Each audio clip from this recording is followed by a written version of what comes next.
We will now interrupt your regularly scheduled programming for this Good Old Blades micro podcast. The Good Cause Raffle, or GRC. One thing I think that is really beautiful about the knife community is how willing all of its members, makers, enthusiasts, everybody, is towards helping their fellow man and woman or family. And we see this a lot in Good Cause Raffles. And I say a lot because really honestly, it happens so often in the knife community that if somebody's in need, everybody just bands together.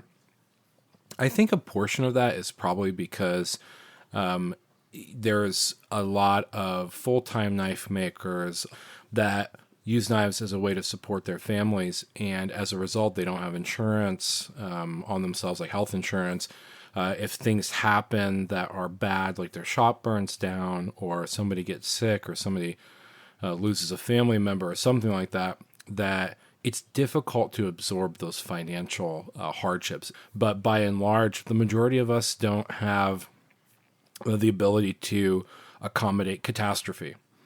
And that's where the knife making community is just, again, so beautiful, is that if there's somebody that's truly in need and that ruin is on their doorstep, then we band together, we find knives that are sitting that we can sell, or ones that are in our collection that we don't use, or EDC items, or mats, or things like that. Whatever we can do to raise money for another in the auspice of helping them out. I rarely see situations where people turn that down. And there's always somebody that's willing to sacrifice a little of their own goods in order to help others out. Now, you might be asking, when do they occur, and what do you do if you need one, so on and so forth. And a lot of that has to do with who you know. There are lots of places on the internet to circulate Good Cause Raffles, and there's lots of makers that are willing to pop up and do what they can to help. But it really is kind of like that perfect storm of finding the cause that is just, people who can support it, and sharing it out so you can make giving accessible to everybody. Now, I've seen people use like auction sites like GalaBid.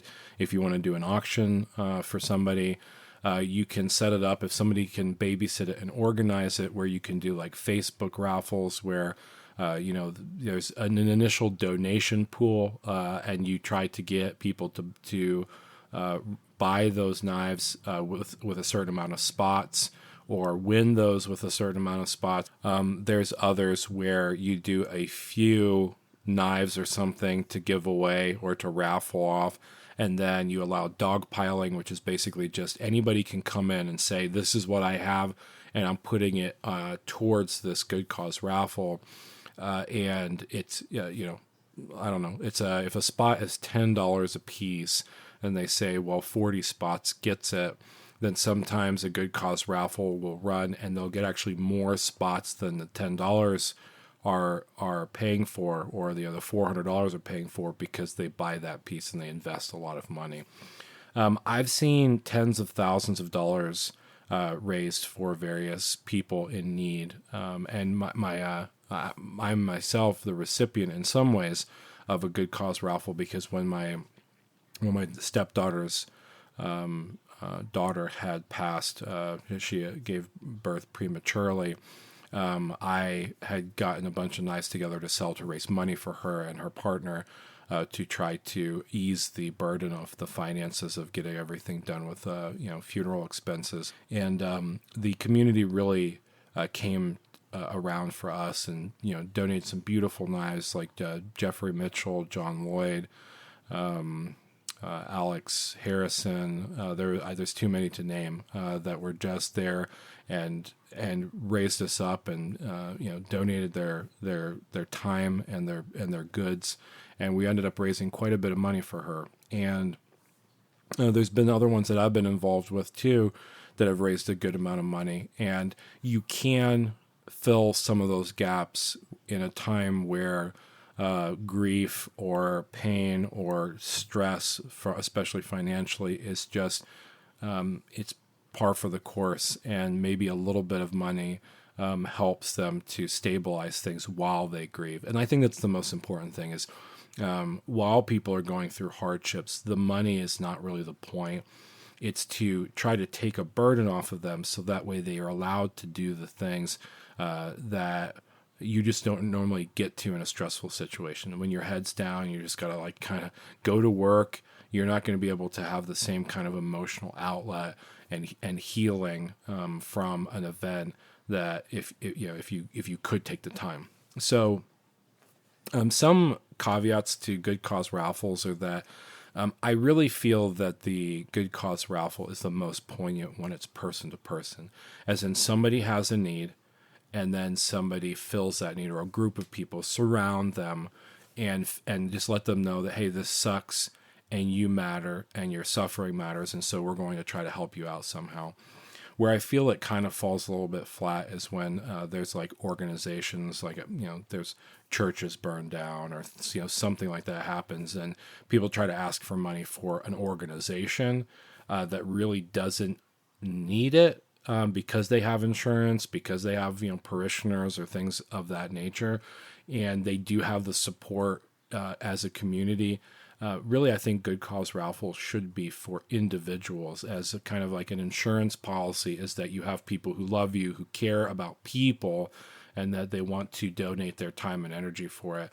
So be careful. Like, don't assume that when you throw something out for a Good Cause Raffle that everybody is just going to rally around it. The most poignant expression of a Good Cause Raffle, I think, is just to the person or to the family or somebody that who actually needs it.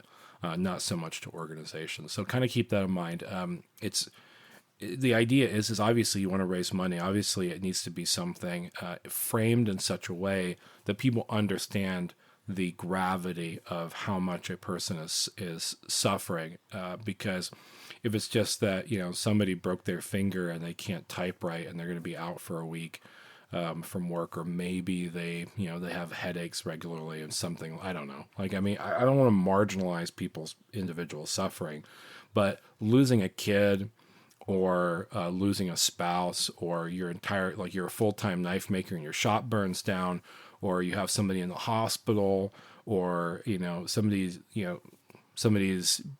parent is dying from Alzheimer's, and they have to take care of them full time, and so they really they lose two incomes, and it's everything that they can do to try to make things work.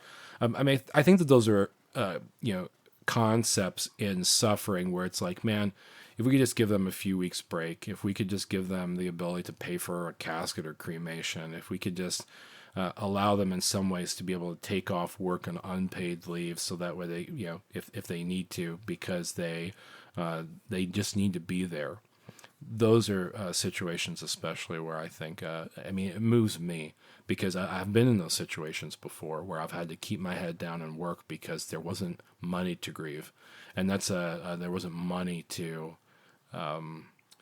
just say, I need a break.